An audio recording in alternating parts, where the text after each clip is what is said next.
വിഷയമാണ്. ഇതാണ് ഒരു ഇക്കോബ്രിക്സ്. ഞങ്ങളിപ്പോൾ ഇരിക്കുന്നത് ഇക്കോബ്രിക്സ് കൊണ്ട് നിർമ്മിച്ച ഒരു ഫിഷ് ടാങ്കിലാണ്.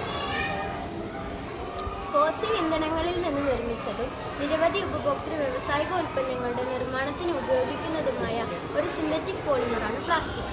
നമ്മുടെ ഒട്ടനവധി നിത്യോപയോഗ വസ്തുക്കൾ പ്ലാസ്റ്റിക് നിർമ്മിതമാണ്. ഉപയോഗശേഷം വലിച്ചെറിയുന്ന പ്ലാസ്റ്റിക് മാലിന്യങ്ങൾ മനുഷ്യൻ്റെ ആരോഗ്യത്തെയും സമ്പദ് വ്യവസ്ഥയെയും പരിസ്ഥിതിയെയും വളരെ ദോഷകരമായി ബാധിക്കുന്ന ഒരു ആഗോള പ്രശ്നമാണ്. പ്ലാസ്റ്റിക് പ്രകൃതിയിൽ അടിഞ്ഞുകൂടി ലയിച്ചു ചേരുന്നതിന് 1000 വർഷത്തിലേറെ എടുക്കുമെന്നാണ് ശാസ്ത്രലോകം പറയുന്നത്. പുറം തള്ളുന്ന പ്ലാസ്റ്റിക് മാലിന്യങ്ങൾ സമുദ്രത്തിൽ അടിഞ്ഞുകൂടി സമുദ്രജീവികളുടെ ആവാസ വ്യവസ്ഥ തകരാറിലാക്കുന്നു. സമുദ്രജീവികളിൽ 1500-ലധികം സ്പീഷീസുകൾ പ്ലാസ്റ്റിക് വിഴുങ്ങുന്നുവെന്ന് ഗവേഷണങ്ങൾ സൂചിപ്പിക്കുന്നു. പ്ലാസ്റ്റിക് മലിനീകരണം ആവാസ വ്യവസ്ഥകളിലും പ്രകൃതി പ്രക്രിയകളിലും മാറ്റം വരുത്തുന്നത് കാലാവസ്ഥാ വ്യതിയാനത്തിന് ഹേതുവാകുന്നു. ജൈവവൈവിധ്യനാശത്തിനും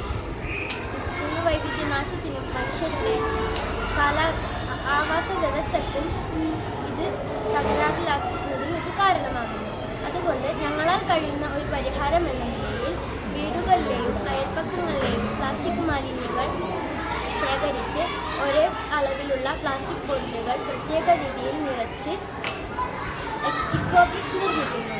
പിന്നീട് ഈ ഇക്കോബ്രിക്സ് ഉപയോഗിച്ച് അക്വാപോണിക്സ് സിസ്റ്റം നിർമ്മിക്കുന്നു.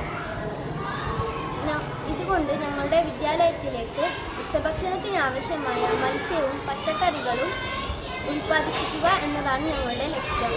ശൂന്യമായതും ജൈവവിഘടനം ചെയ്യാത്തതുമായ പ്ലാസ്റ്റിക് മാലിന്യങ്ങൾ സംഭരിച്ച് വൃത്തിയാക്കി ഒരു പ്ലാസ്റ്റിക് കുപ്പിയിൽ പാക്ക് ചെയ്ത് പുനരുപയോഗിക്കാനാവുന്ന ഒരു കെട്ടിട നിർമ്മാണ ബ്ലോക്കാണ് എക്കോബ്രിക്.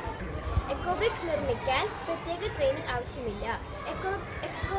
എക്കോബ്രിക് ഉപയോഗിച്ച് പൂന്തോട്ട ഭിത്തികൾ, ഇരിപ്പിടങ്ങൾ മുതലായവ നിർമ്മിക്കാം.